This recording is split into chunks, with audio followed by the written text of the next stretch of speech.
You're welcome to solve this nice algebra problem, which is x squared plus y squared. This is equal to 7. Let's call this equation 1. And we have x to the power of 3 plus y to the power of 3. This is equal to 10. Let's call this equation 2. What is the value of x plus y? Now let's provide a solution from here. From equation 1, which is x squared plus y squared. This is equal to 7. We can express x squared plus y squared. This is the same thing as x plus y raised to the power of 2 subtract 2xy. This is equal to 7. Let's call this equation 3. Now from equation 2 here, from equation 2, which is x to the power of 3 plus y to the power of 3, this is equal to 10. Remember, this is the sum of two cubes that we can express as a to the power of 3 plus b to the power of 3, which we can express as a plus b into the parentheses. This is a to the power of 2 minus a times b plus b to the power of 2.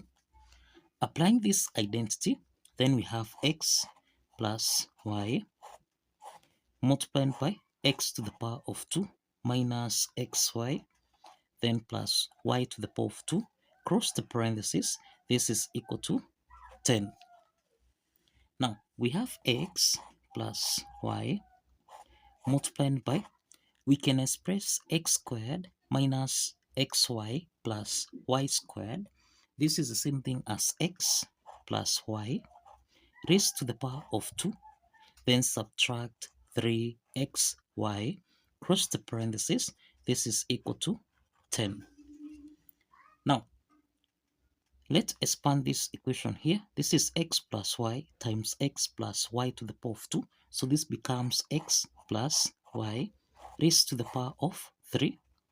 Then we have x plus y times minus 3xy. So this is minus 3xy multiplied by x plus y. This is equal to 10. The next step from here, we can let x plus y be equal to a, and we can let xy be equal to b. Now let's express equation 3. Remember, equation 3 is x plus y raised to the power of 2 minus 2xy. This is equal to 7. So let's express this equation in terms of a and b, so that we have a, this is a squared minus 2b, this is equal to 7. And we can express equation, this is equation 4, in terms of a and b, so that we have a to the power of 3 minus 3ab, this is equal to 10. Now let's call this equation 5 and this equation 6. Now from equation 5, let's make b to be the subject of the formula. So this is a squared minus 2b, this is equal to 7. Let's take a squared on the right hand side. So this means we have minus 2b, this is equal to 7 minus a to the power of 2. Let's divide both sides by minus 2. And this implies that, so this means that b is equal to a squared subtract 7 divided by 2. So this is the value of b. Now let's substitute this b into equation 6. Equation 6 is a to the power of 3 minus 3 times ab. This is equal to 10. Let's substitute this b with this, so that we have a to the power of 3 minus 3a multiplied by a squared subtract 7 divided by 2. This is equal to 10. Let's open this parenthesis here, so that we have a to the power of 3 minus 3a times a squared. This becomes 3a to the power of 3. Then minus 3a times minus 7. This becomes plus 21a. Everything here divided by 2. This is equal to 10. We have that 10 is a whole number, so this is over 1. and a to the power of 3 is a whole number, so this is over 1.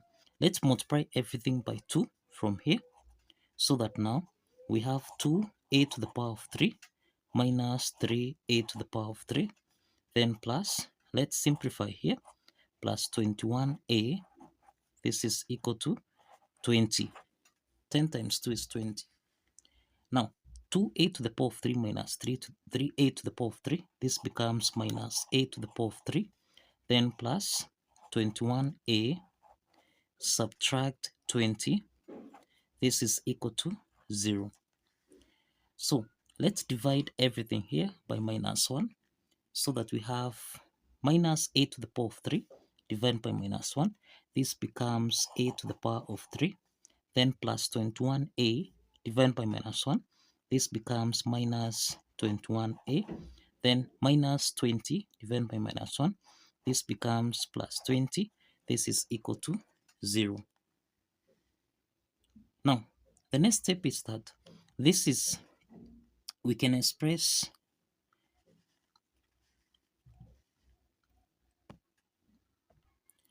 a to the power of 3 minus 21a plus 20, this is equal to 0. So this is a to the power of 3 minus 21a. This is the same thing as minus a subtract 20a, then plus 20.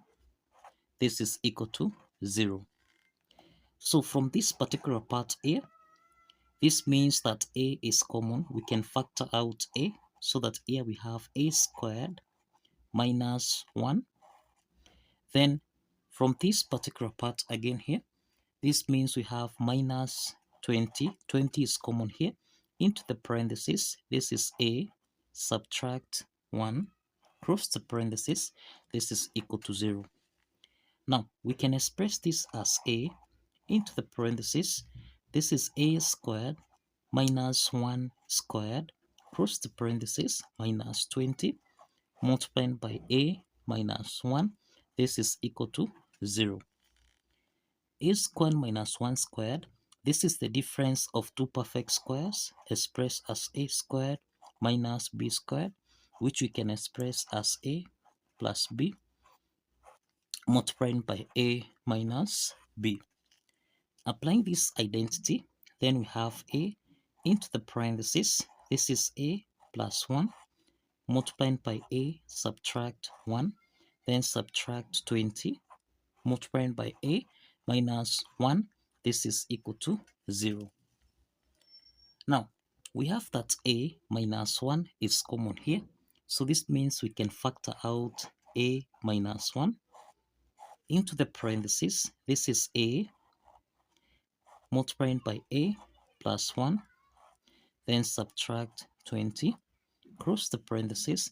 This is equal to 0. So this implies that we have got two parts here.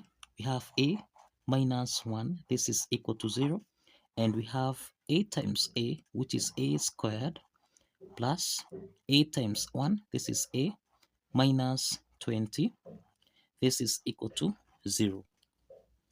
From the first part here, we have a1 is equal to 1, and the second part here is a quadratic equation.